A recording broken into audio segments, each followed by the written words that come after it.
All right, we are live. Let me get live over here on Instagram as well. What's up, everybody?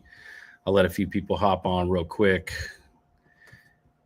Now we're live on Instagram right now. So we're live on Instagram. We are on YouTube. We are on Twitter, LinkedIn, Facebook. Looking good. All right, what's up, everybody? It is Kris Dehnert with Dugout Mugs. If you don't know what Dugout Mugs are, we're those guys making all the baseball bat barrel mugs, turning bat barrels and other stuff in like bottle openers and shot glasses and all that. So I'm gonna do a quick video for those of you who are not familiar with Dugout Mugs, because I know a lot of times we do the cheers to charity stuff. New folks come in, so I'm gonna show you what that looks like, Dugout Mugs, and then we're gonna hop right into our guests without delay.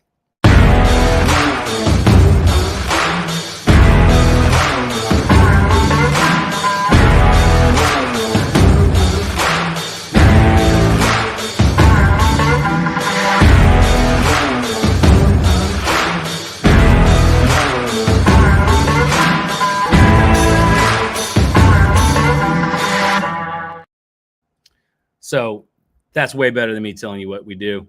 But why we're here today is cheers to charity. We do some cool stuff. We like to feature. I mean, our whole mission at Dugout is to celebrate and serve the heroes of the baseball community.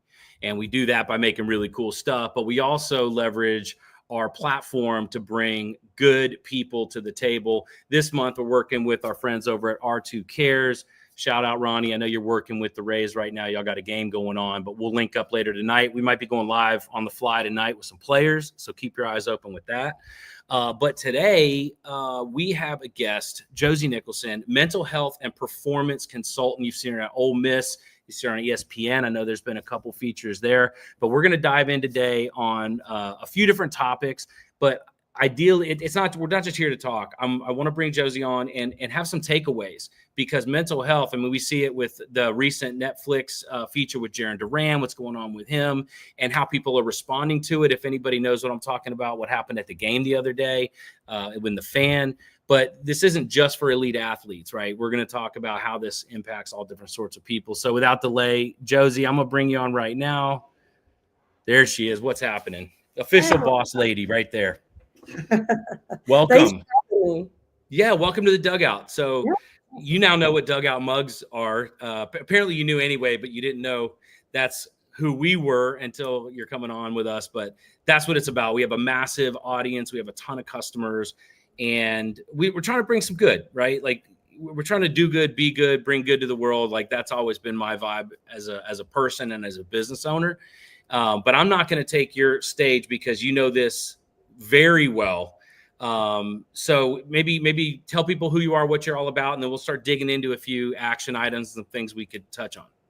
Yeah. So, Josie Nicholson, I'm a sports psychologist. So that means that I'm licensed as a mental health professional and I have a doctorate in counseling psychology, but then I'm also a certified mental performance consultant and have that certification. So I do a lot of performance enhancement and just any mental side of the game. And for me, they kind of intertwine because, you know, if you're struggling in your real life, you're going to struggle in your performance. And if you're struggling in your performance, it's going to affect you personally because it's a big part of who you are.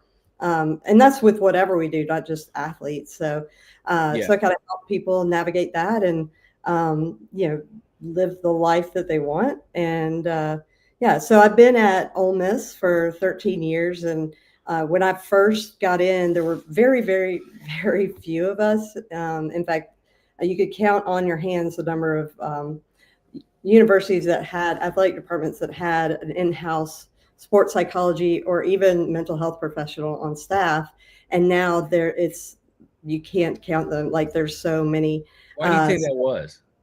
Well, I think it had a lot to do with there was a big boom in mental health awareness, particularly around the pandemic. And people started being a lot more vocal, and athletes and people with high profiles started to advocate for mental health and speak so more. It's really just a negative stigma is what you're saying. Up until that point, until it was undeniable. I was having lunch with Ronnie, R2 Cares, the other day. Well, couple weeks ago now, and we were talking about that. It's like, if you mention to a friend, I'm going to work on my physical fitness, they're like, oh, good for you. Or I'm going to go work on, right.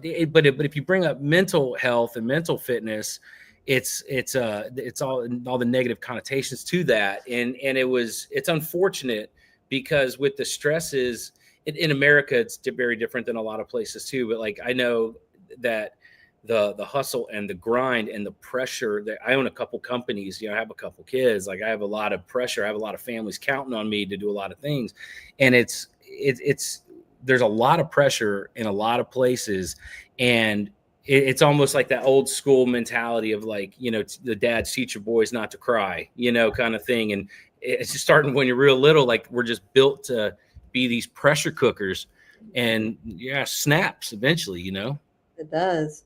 And, the NCAA has come so far in, we all have our thoughts about the NCAA, but they've come so far in like passing legislation that if you're a member school, you have to provide mental health services and access to that for athletes.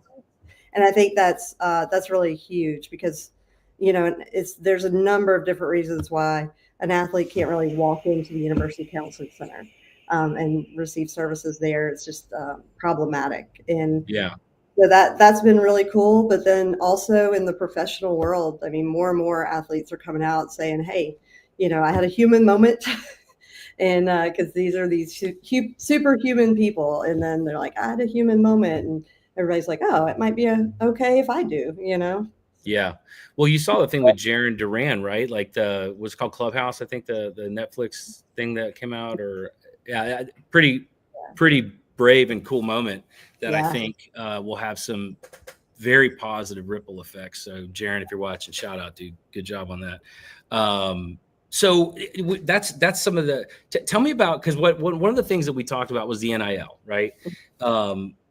That is very new, right? The name, image, likeness, if people don't know what NIL stands for. And it's you could probably explain it better, but the gist of it is college kids leveraging their name, image, likeness to create monetary opportunities. And then there's pros and cons to that. And I think that's something that you're deeply involved in, right? Yes. Well, because, do I think that athletes should get paid when their name and their image and their likeness is being used? Yes. It's theirs, right? But I think that, first of all, it just didn't it didn't get worked through before it was, released, I guess. Yeah. And, ready, fire, aim. Yeah. Right. And so now it's led to so many inequities and disparities among schools. But like, how could a smaller school compete with that? Also, just between athletes, you have one guy making, several $1 million on the team, and then the other is having a hard time keeping his lights on, So it's, that creates some difficulty. The other thing is, we know from research that engagement in social media is often facilitates depression and anxiety because it becomes so now. Well, that's something everybody even watching right now can attest to. It's like you post something that you thought was cool, or an outfit you thought, and as lame as this is, an outfit you thought was cool, and you got 2 people that liked it, you take it down before you feel even more embarrassed. Like, it's so crazy, because I'm in my 40s, right? Like, it wasn't, I grew up with it, but not like in it, and man, that is crazy to me. So I could imagine these guys at these high levels with nothing but ego and nothing but, aspiration to then just, oh man, that'd be tough. Well, let's take an 18-year-old kid that is, working hard, trying to navigate everything, trying to balance everything, trying to figure out who he is as an athlete and fit into a new team, and misses a game-winning shot. And now he's got death threats coming at him, and people, saying what a piece of crap he is because he missed that goal and stuff. And, at my age, at your age, it's like, oh, all right, well, but when you're 18 and this is your life, and so it's really your identity. Yeah. Because I used to, years ago, there were several times where I was like, during the season, you're not allowed to go on social media, and they would just turn it off. But they can't do that now because it's tied in with how they make their money and also how they build their brand. Like, they have to build a brand. So it's all the stuff of like comparison, and what you see on Instagram isn't real. And although this is very real, but like all that. And it also makes them vulnerable to exploitation. They're trying to balance school and an incredibly grueling schedule, injuries. At some point, they'd like to talk to their family, but they have to make this post, or they have to go to this thing. And it's, when a company pays that much, there's just vulnerability to the company saying, I now own you because I'm paying you so much money. Mhm. It also just kind of shifts the focus from collegiate sports to professional, because it's a pro sport now. So it's really difficult to balance all that and figure out what to do with it. And it brings what was a pressure cooker, and it just puts that much more on the athlete. Yeah. Well, put your consultant hat on. Like, what would you tell somebody who's dealing with that specifically? Well, I think it's hard, because one of the things that's important is what boundaries can you put up? Because, in the world of athletics, there's some realities where, and also like working through, do you want to take this deal? Do you want to work with this company? Have you laid out your ground rules? Because the other thing is, we've all taken on way more, thinking like, oh yeah, I can do that. That doesn't sound like that much. And then it becomes a lot very quickly, because I know it's hard for, athletes to say, right, but I've got this, this, and this. And then, oh my gosh, this I didn't anticipate. And so it's all, coming together to be just too much. So I think with that, and then helping them separate who they are. Yeah, that's what I was talking about. Brand. The identity, who you are is what you do. And that's tough when you're doing something so specific at such a level. Right. And you never do anything else, people don't take a kid from a small town and they go home for, Christmas break, and everybody's stopping them in the grocery, like, hey, you had a great game. And, they're not going, hey, how are you feeling about your transition to school? And, it's so awesome that you're so hardworking and kind. They're like, here's the results that I was excited about. So they're not, once a kid's identified as having potential, the focus shifts from who they are to who they can be. And then you get this idea that you're not going to be worth anything until you get there, and you never get there. And so most of them won't, yeah. Right. You're just, and even when if you make it to the pros, you're still trying to get to the Hall of Fame, and you're trying to get you never get there, because then your goals change. And very few athletes allow themselves to say, I enjoy these accomplishments, right? But separating who you are from that, when all your life you've been told, like, hey, you have the potential to be this, and we're going to focus all on your athletics. And it's just hard, and that makes it so much harder when now everything, including your paycheck, is wrapped into that. So obviously, there's going to be some people watching now, but we're going to repost this later and everything else. So if whoever's watching, right, if they're a support system, or because it's more likely that somebody's going to watch this that has a player in a sport that is achieving, and what should they do for that person? Like, how it is, you see a meme online, it's like, tells you all the timelines. Oh, your mom, this and that, you should call her right now. You're like, damn, I gotta call my mom, right? And you send them a text and like, hey, just checking in on your mom. Like, what would you tell people to do? Because I think this is what it is. It's ripple effects, right? Because again, I want people to walk out of this like 2 or 3 things that they could either do themselves or do for someone else that starts the right things in motion, right? Because it's this tribe of doing the right thing consistently. And they can make, I can commit today to making 5 phone calls to 5 players to tell them 5 things, right? Mm-hmm. Like, what would you tell somebody to do who's watching this? Yeah, well, you can go macro and say,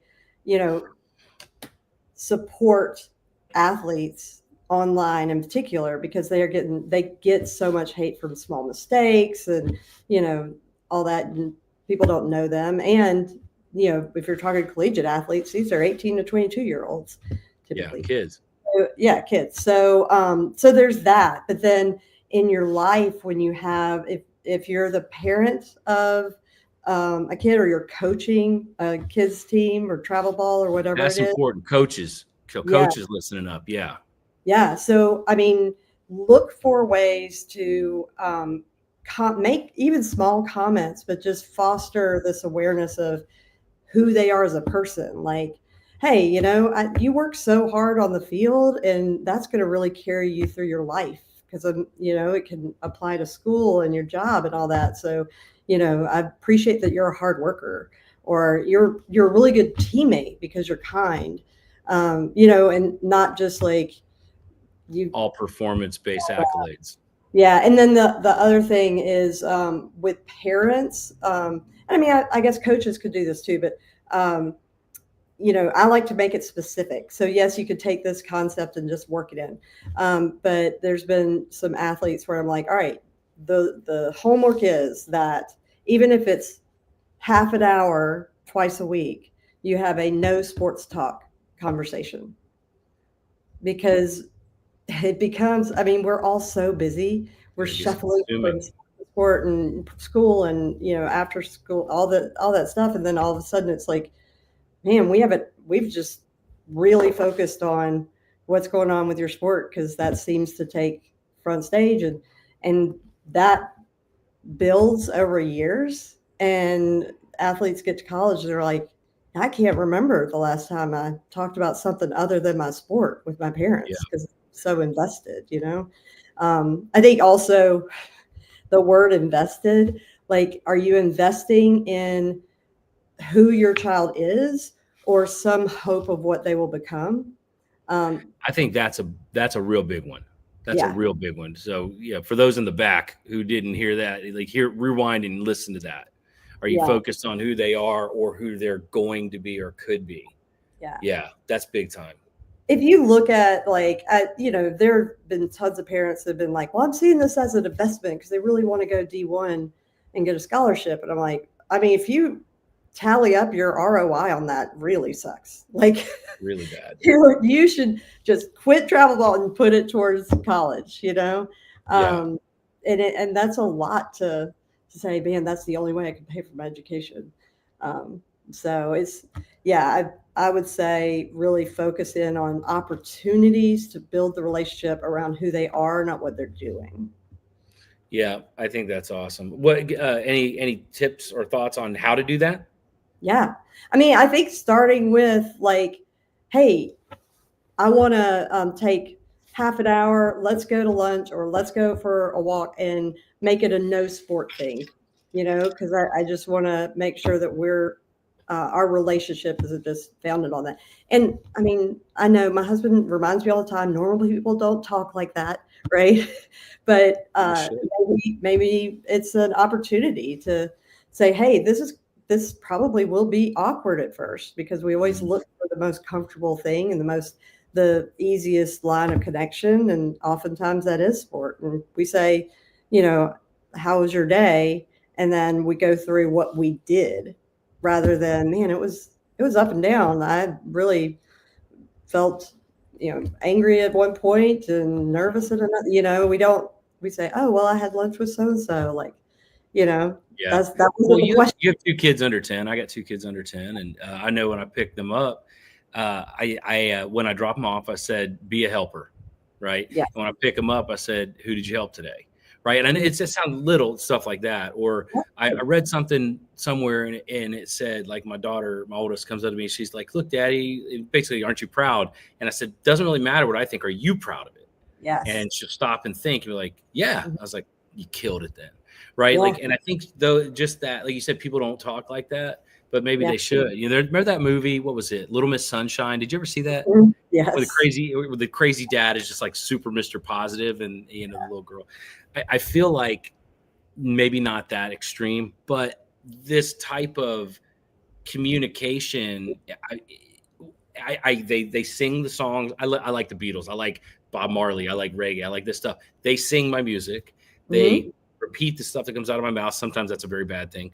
But the mentality is contagious. And just because they're sub 10 and these other kids are in the 10 to 20 range, they're still very susceptible, I feel like, to this type of talk and behavior. And some of these coaches, I've seen them. You know, I've been to ABCA. I've been to some of these coaches. I've been around a lot of coaches in my day. And man, some of them are just a little much. And sometimes that's what makes them great. And that's like that tough line, right? That's what makes a coach great is to push you through that next level. But make sure you don't set landmines along the way, really. I think it's super important for coaches and parents to try to, and I mean, this is hard to do and I fail at it sometimes, but separate the personal. Like, you know, there are so many coaches that they just say, God, you suck, you know? I mean, maybe that's not the exact words, but you suck or you're not fast enough or whatever it is, instead of that play really sucked. You know, that shot is not a good shot. But things happen so fast, there's so much pressure that it's very difficult to change language and stuff. You know, you mentioned the calling 5 friends or said, you know, reaching out and stuff like that. And this doesn't apply. I mean, not to every single person, but if you sent a text to like 3 people you cared about and you're just like, hey, I wanted you to know you're really important to me. I care about you. And I think you're an awesome person because of, be specific about a characteristic or quality. If you get back a text message that says, hey man, are you okay? Then you're not doing it enough. Right? If people are like, something is wrong, you know, which is, you know, I mean, there are certain people in my life, if I said that, they wouldn't expect that because that's not how we interact. But, you know, it's kind of a nice litmus test is, you know, but those kind of things, like watching your language around, you know, making things personal to who they are, reaching out to more people and supporting them, and even your kids, like, you know, I think we all get so busy that we don't stop and say like, hey, I think you're awesome because you're not just because you're my kid. I mean, obviously that's, you know, awesome, but because you're so kind and because you do this and you do that. And I love your creativity and your brain, you know, we forget those things because it's so busy. Yeah. It's almost like a campaign, watch your mouth, right? Yeah. And then get into detail. I'll probably do a post about that later this week or next week on LinkedIn, just about watch your mouth. What you say, self-talk is one, but then also talk to those who listen, because, you know, old school Spider-Man, you know, with great power comes great responsibility. Part of the reason we're here right now is, you know, if I have millions of people that I can reach, why not put out a good message? Right. Absolutely. Like, is what we're doing. Yeah, we make some cool stuff, right? Like people love our stuff, but at the end of the day, are we bringing good into the world too? And we should do all these things. And it's a good reminder. So yeah, you know, I like anybody watching this, and me too, when I get off this, I'm probably going to start texting a few people. I'm pretty good. I had some experiences in my life that shaped me in a very big way. So I'm a little more aware than I ever would have been. But yeah, so anybody who's out there, text a few people, talk, let them know. And I think really separating the what you do from who you are. I mean, I've been preaching that and every opportunity I get, because you get lost. I mean, that's why, you know, parents are lost when the kids leave. That's why a spouse is lost when a spouse leaves. That's why, you know, you get out of school. What then? That's when. So I work with soldiers in military and in transition, when they transition into civilian life. I've done talks on several occasions on military bases to some really intense individuals about that, because same thing, like who they are and what they do becomes bonded. So when what they do stops, they lose who they are as well. And that's when the alcoholism and suicide and all the things like that. So that's, that one certainly is one I've been talking about for quite a while. We're rolling on time, so I want to make sure I touch on a few things. Tell me about the program at Ole Miss briefly, but then also what you got coming next, because I know you're transitioning in a really cool way too. Yeah. So, 13 years ago, there were not very many schools. You can count on your hands how many schools in the country had an in-house sports psychologist. and or a mental health professional at all. Mhm. And now they're it's a lot. There's a lot of them. And so I finished my postdoctoral fellowship in athletics and at Florida, and I was like, came back to Oxford because I got a job at the counseling center, and I had a relationship with athletics before that, but I was said, I'm going to work with athletes through the counseling center, and within a year, they're like, we need to make this in-house. I was like, well, I agree. So I shifted over to full-time athletics, and it was just me, and we have about 420 athletes. And the stigma is so great that there's a big difference between, hey, go see the sports psychologist or go see the shrink. And hey, why don't you talk to Josie about that? So it's a lot of relationship building and being around. And so building the program from that. And then I was able to hire a postdoc, but then I changed that into full-time position. We've added 2 more full-time positions, which is You really built cool. it from the ground up. Yeah. So, Yeah. I mean, it was, I think I've worked really hard on the culture too, of like, how important it is. And then the pandemic helped. And in that a lot more people started talking about mental health as Mhm. important, and also not just mental health in the way that it's actually mental illness, but mental health in terms of working towards wellness. You don't Right. have to be sick to get You better. can And take provisions. You can do things yeah, proactively. and you can improve in areas. Correct. And so, because we want to be physically fit, well, there's mentally fit as well. So I, kind of building it from that, and building these relationships and the awareness. And then in 2023, there's a program called Mental Health First Aid. And this is absolutely something that everybody can do is they can look in their community, look online, mentalhealthfirstaid.org, and put in your zip code, and you can find a class that you can take. It's a 1-day class, and it's just like physical first aid. It's mental health first aid, and really, really great That's class. pretty cool. Yeah, I mean, it's What was the website again? mentalhealthfirstaid.org. Okay. And it gives you a certification, just like you would get your CPR card, right? And Cool. so I became an instructor in that, and I took it to my administration, like, hey, I think this is something that we all need, because taking care of each other is all of our responsibilities. And we could be on a preventative front when everybody that's around an athlete notices a change, or it just relieves pressure also when you can have those conversations. So they said, yeah, we should have all the staff certified in mental health first aid. That is a huge ask, because in athletics, you are on call, you are busy. It is so fast Mhm. paced, and to take 8 hours. I mean, I broke it up, maybe a couple of days, or sometimes more than 2 days, but still, it's a big ask. There's also some pre-work to that. But I presented it to Lane Kiffin, because the football was going to be the most, because they're the busiest. They're the ones that if they are not in the office, they are out recruiting. The schedule is so tight, and it's so hard to get even half an hour, away from practice. So when I told him about it, he was like, yeah, we need to do that. That sounds great, because he gets it. And he's a Yeah. advocate for mental health. And then I was like, well, great, let's do it. It's 8 hours. And he was like, oh. And I said, but it's 2 4-hour days. And he's like, oh. What's So I was crazy like, is that somebody could look at again, it's yeah, not what it costs you, right? yeah, The time, the 8 hours. It's yeah. what you get from it, right? Like I think that's a big piece. Oh, yeah. But it Yeah. was so unprecedented.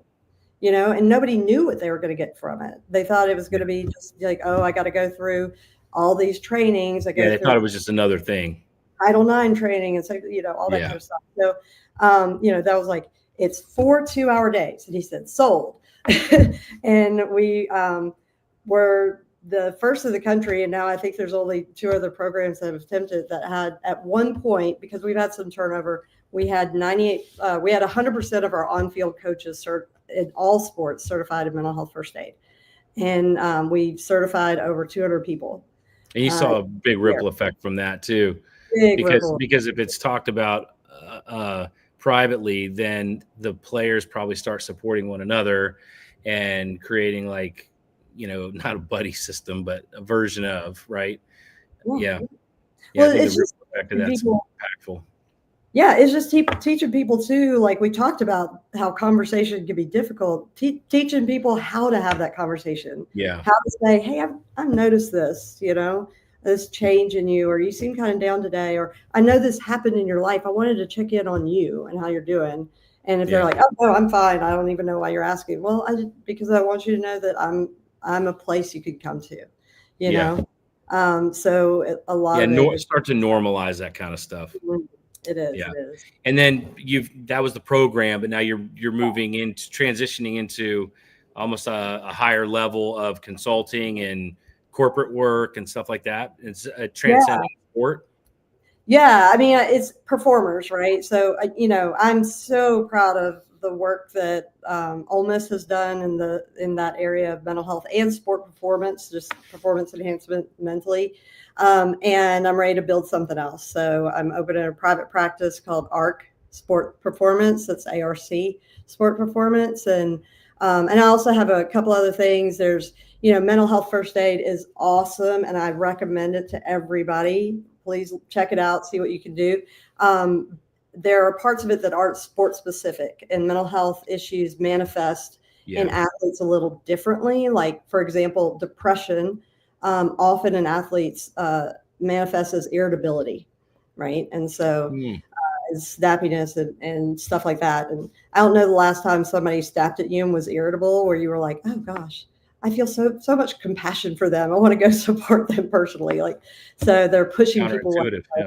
Yeah, right, when they need somebody the most. So anyway, because it's not sports specific, I've worked with a team to develop what's called Team Up, which can be brought into, a high school, a university. There's corporate versions of it and all around to do. Basically, you get information about how to attend to mental health for those around you and how to be that person, just like mental health first aid. So there's an organization out there listening, what's it, teamup.org or? I should know the website, but that's okay. Team Up for Mental Fitness. Team Up for Mental Fitness. Okay, we'll find the link, put it in a comment or something like that. But Team Up for Mental Fitness. I think that's important, right? Like, and that's what I wanted to try to pull out too, is some of the resources, right? Yes. Like, we make mugs. We do a good job of that, right? I don't do what y'all do, and I don't know where the resources are, but I know a lot of people, thousands of people that I'm connected to, are dealing with this. So if we can get them a couple resources, whether it's the mental health first aid, whether it's the Team Up for mental awareness, like let's get it out there on the table. So, okay, we're at 33 minutes. We got a couple minutes left. Any action items, simple things. We know we're texting people. We know we're reaching out. We know if they're irritable, they might be depressed. So, like, handle it more delicately. We talked about helping you watch your mouth, right? Watch your mouth. Separating who you are and what you do, right? And then also, give me a couple other things that people can that was awesome. I'm going to do that today. What do you think? I think I'll share a resource that is a lot of people don't know about. 911 is like an emergency number. Well, 988 is the emergency number for mental health, and you can text. Cool. Okay. You can text that number. You can text it if you're with somebody and you don't know what to do and they're in crisis. You can be like, I need to know what to do. And so that's a huge resource, really cool. And then I would say anytime you notice changes, and it can be like somebody that's always on time, they start being late. Or, they used to hang out after practice and socialize, and now they're not doing that. Or you happen to know that something happened in their life, check in with them in more than just say, hey, you doing all right? And remember, when we ask, like, are you okay? We're putting it a lot on them to build up the courage. So trying to be that safe space for people before stuff happens, before the changes. So, when the person starts to go through something, they know that they can come to you. I got a question on that one. So is it possible or sensible if I was the person that noticed that and somebody else to go open up to them first, almost take the wall down? Like, hey, dude, you got a second? I want to chat with you about something I was dealing with. Let me know your thoughts. Yeah. Right. And then it almost would take the wall down. Because like I said, I dealt with something several years ago, and me opening up about that allowed other people to do it. And in one case, actually, I was on a podcast and it saved a guy's life. That's a whole nother story. But if I wouldn't have taken that time and taken that wall down, that wouldn't have happened. And that wouldn't have happened. And the domino effect we were talking about. So is that simple and easy to do? Yeah. Asking for help is hard, and vulnerability facilitates vulnerability. So if I'm going through something and I share it with somebody, they might not have something right then, but they know who they're going to when they have something, so I think, it's kind of like when we go through something and people know, they'll be like, hey, thinking about you, let me know if you need anything. And that's like putting the burden on me to figure out what I need, and then to come get up the courage and vulnerability to ask for help. And so, when something's happened, look for something you could do. Like, hey, can we go to lunch? Can I come walk your dog? Or like the best thing, somebody sent somebody to clean my house when I was going through something. I was like, I had no idea I needed that, but that was absolutely what I needed. Mm-hmm. And so, looking for ways to support people. Get creative. Get creative. Okay. Yeah, for sure. And so I would say focus on your relationships with who people are, and look for ways to support them. But even if you, before you know that they need it, we all need it, and it feels good to do it too. So. Yeah, I remember the whole marriage counseling thing. People talk about it's almost like you don't do it when things are going wrong. You do it before they start going wrong. You're more consistent, the repetition and doing the right things consistently, I think is what really keeps you out of the quicksand. I'll say, people always say, well, I don't really need it. I'm fine. I mean, you got this many years on earth. Don't you want to be better than fine? Mm-hmm. We deserve better than okay. I'm doing okay. I don't need to get better because I'm doing okay. Well, okay. Yeah. Well, that's another sign and a trigger. I feel like if you ask me how you doing, it's like, I'm all right, or I've been better, or just it's almost like a teeny tiny little vent for just a moment, because that's what their reflex was. This little vent. It's like, oh, tell me more about that. Again, that's something simple that somebody can do. You're talking to people and they have some, half-assed response. Like, oh, I'm all right, been better. And it's been weird, something like that. Tell me more. Yeah. Well, look, like I said, we're already on here 10 minutes after I promised you I'd be off. So, but again, we're talking good. We're talking about good stuff. We're bringing good to the world. You're bringing good to the world. I appreciate you taking the time to hang out in the dugout and work with me and Ronnie and R2 Cares. Again, as a reminder, we're doing Cheers to Charity. I think the logo's in one of these corners. So R2 Cares, it's a buddy of mine, Ronnie Richardson, doing some cool stuff. And mental health fits right in with what he's doing. So he's helping me, tee up some fantastic people such as yourself, Josie. So, I'm going to rock and roll. Everybody have an amazing day. Keep your eyes on everything. Thank you again for your time. We're going to keep bringing good quality talks for the month of May and beyond, because this isn't just everybody's not just happy and, go lucky at the end of May, right? So we're going to kind of keep these conversations going and supporting people such as yourself. Thanks for doing this. Absolutely. Thanks for coming. All right, everybody. This is Kris, Dugout Mugs. Josie, appreciate you again for all your time and tips and the resources. So we're going to try to go back through the video and highlight a few of the resources and put them in the notes so they're easy to find, because I know not everybody's got 40 minutes to jam. But if you do, kind of a cool chat. I really enjoyed this one a lot. So, all right, everybody, have an awesome rest of your week, and keep your eyes open later tonight. We might be hopping on with some players and just having quick little chats about mental health awareness and what they do and how they do it, and how you can improve your life by doing the same thing. So Until then, drink from bats. Y'all take it easy.